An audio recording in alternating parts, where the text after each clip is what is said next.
Watching Tokyo Revengers can be a real treat for anyone, but the anime is not a hit because of Mikey or Draken or those uncountable plot twists that make you go crazy every time. It is a hit because of its main villain, Kisaki Teta. Now I have already made a Kisaki video on my channel a month ago, and here I am making another video of him. But screw everything, he deserves it. Despite being the main villain of this anime, he doesn't get much credit from the fans. Don't believe me? Then watch Tokyo Revengers yourself. You have watched it though, right? You just can't predict the actions of the main villain like Kisaki, who works behind the screen. Generally, shonen villains are some crazy guys who love fighting or showing off their strength in order to bring down the main character to do justice. But wait, Kisaki is not like that. He is like a distant relative of Johann Liebert, who is arguably the best villain in anime history. Like Johann, Kisaki does his work by manipulating other innocent victims. Those who have watched the show won't need any introduction about that. He really terrorizes the other characters in this anime. Villains who manipulate and trick others are just really rare, to be honest. Whether it is Hollywood or Bollywood, really though, or the anime industry, villains like Kisaki are not found anywhere. Instead, you are met with the villain in the form of a fat man who has all the money in the world and orders his men around like cattle on a farm. Sometimes you like it and sometimes you don't. It is that simple. If you want to find really cool bad guys who do the mischief by controlling or manipulating people, you will always get a list with a minimum number of villains who are either cool or controlling, but not both. In short words, you will be rejected. But Kisaki, he is both cool and a controlling villain. What else do you want? I mean, just look at this character design. There is one thing that is different in Kisaki. He is not good in fighting. But wait, then how is he going to survive in the world of delinquents? The answer is with the help of his big brain. And it is this brain that makes him the biggest driving force of Tokyo Revengers. With the help of his unmatched planning, he is always a step ahead from our main protagonist, Anagaki Takemichi. Well, actually, he is 10 steps ahead of Takemichi. Imagine mixing a heavy brain and a pure evil nature. This is how you obtain Kisaki. Kisaki has a kind of personality from which many characters feel a sense of fear.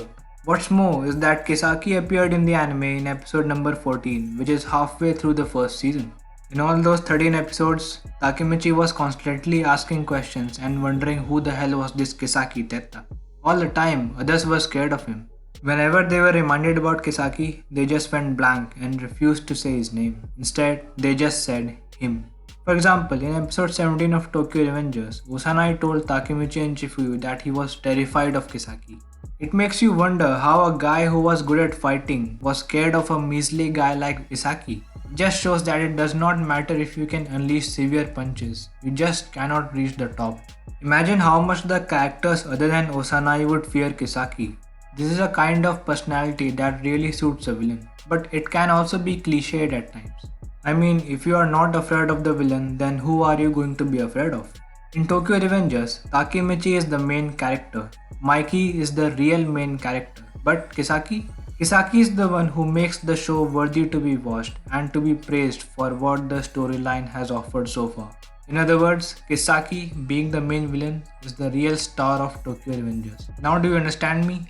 If a show wants to be great so that everyone should like it, then it should have a strong protagonist and a strong antagonist who would complete its aim. Takemichi is the protagonist and he hasn't shown his true abilities in the anime yet. That's why many people hate him at the moment. But wait for season 2, he will surely blow your mind away. It won't matter if either the protagonist or the antagonist is strong. The show won't have much success if one of them is weak. Tokyo Revengers Season 1 did not unleash the full potential of Takemichi. Hence, to compensate for that, it created strong and intriguing side characters like Mikey, Draken, Kastura, and Baji. In all the hustle and bustle of the side characters, Kisaki is the one who gets the least credit for what he does in the anime. He does get credit from many people, but it is just not enough. There is only one emotion that comes out from people's mouths when they see Kisaki, and that emotion is hate. You can't blame them. I mean, all the heinous tasks that he does is pretty bad, but the thing to ponder over is how he figures all of them and how he plans his tasks in order to get success every time. His ability to plan is the one that people should look out for, and that's why I praise the main villain of Tokyo Revengers. So yeah, remember the name, Kisaki Teta. Well, you need to remember the name of another character, His name is Kazutora Hanemiya. Check out this video on Kazutora where I explain why he is such a complex character. Arigato for watching and subscribe the channel for more content on anime and manga. Jana.